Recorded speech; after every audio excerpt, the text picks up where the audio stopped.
L'évolution de la bande dessinée vers le numérique et les applications interactives appelle à la mise en œuvre de nouvelles fonctions et à la création de nouveaux métiers, en particulier celui d'architecte narratif. Son rôle est de veiller à la cohérence de l'histoire au vu des éléments et des médias qu'elle utilise.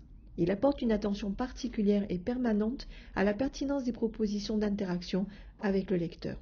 À ce titre, il suit de manière particulière et en étroite relation avec les auteurs la qualité du récit, son intrigue, ses événements, ses personnages et ses arcs narratifs. Il occupe le rôle de scénariste interactif ou travaille avec lui si la dimension du projet le justifie. Il développe sa mission en dialoguant de manière itérative avec les acteurs du récit et les partenaires de sa mise en numérique, c'est-à-dire les développeurs, les designers, les créateurs de contenu numérique et les producteurs. Ainsi, l'architecte narratif est étroitement impliqué dans l'univers fictionnel, la narration numérique et son potentiel d'attraction et d'implication des publics. Dans les nouveaux métiers, on compte aussi le producteur multimédia. Le producteur multimédia, c'est un acteur majeur de l'industrie du multimédia, où il a en charge la gestion du développement des projets et leur commercialisation. Il est en charge notamment de superviser la réussite des objectifs du projet qui doivent être à la fois innovants et respecter les objectifs stratégiques de leur déploiement. Les délais, les budgets de production, l'audience, la commercialisation. C'est lui qui gère les ressources mobilisées, la bonne coordination des équipes en vue de garantir la qualité des développements.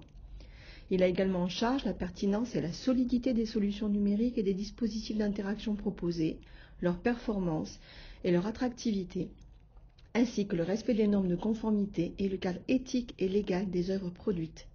Comme l'éditeur traditionnel, il implique et dialogue avec ses équipes de marketing et commerciales et mobilise les collaborations internes et ou externes qui vont permettre de gérer de manière privilégiée la promotion en ligne des projets et le buzz nécessaire à une bonne communication virale.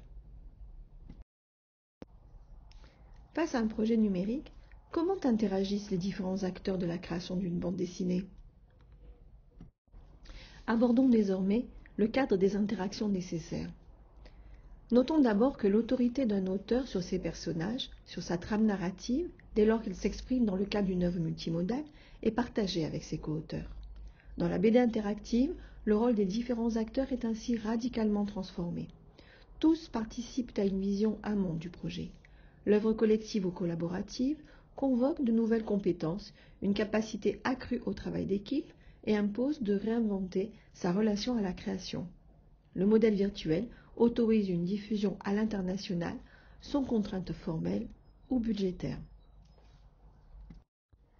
Observez à l'aide de ce tableau comment évoluent les métiers de la création de bande dessinée, de sa mise en œuvre, de son développement et de sa diffusion, selon que l'on travaille sur un support papier ou à destination d'un support numérique.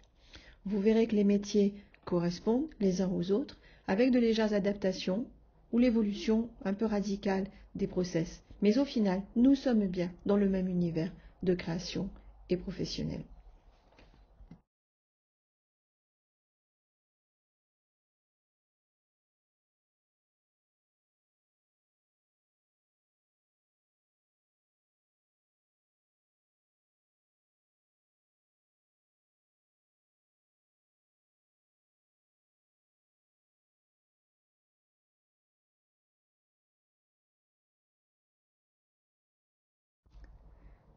Alors, quelle perspective professionnelle cela ouvre-t-il aux jeunes auteurs?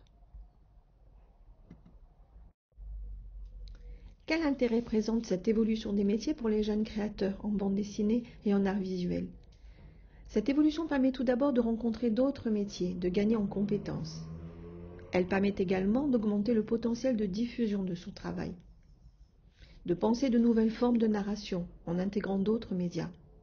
Enfin, de s'ouvrir à la perspective de nouvelles collaborations. Les séquences suivantes nous permettront de développer l'ensemble de ces points.